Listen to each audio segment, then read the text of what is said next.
Alright, so in this video I'm going to show you how to change the battery in a Honda Accord key fob that looks like this. And the first thing that you're going to need is one of these precision screwdriver sets, because on the back here you'll see a very small Phillips type screw, and you're going to need the smallest screwdriver here to be able to unscrew this, and that's the first step we need to do to change this.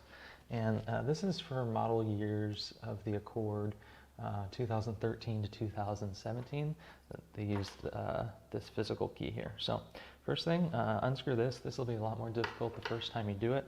I've done it already here before, so it won't take me too long, but you'll really have to push down hard. Depending on how stripped that screw is too, could be even more difficult. So once we get this screw off,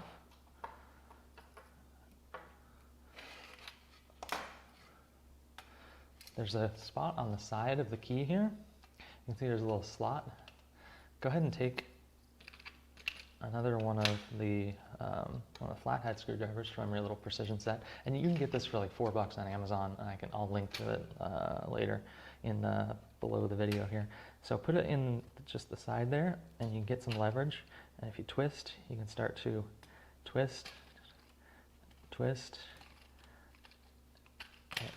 and get these two pieces of the key apart. So the part you can see now the battery here on this side, and it's the negative side is up, and so to get this out, you can just take your small little flathead, pop that battery out, and now you can see it's a CR1620. It's a really small coin battery. So just make sure when you put a new one back in that the positive side is down, so that any lettering should be facing away from you. And when you put this back in, one kind of key is if you push in the top side here first, everything will slide in a lot easier. So now we've got a new battery in, just go ahead and snap together the two pieces. And these snap together pretty easily. And then go ahead and put your tiny little screw back in, like so, and screw that back in, and that's how you change the battery on a Honda Accord 2013 to 2017.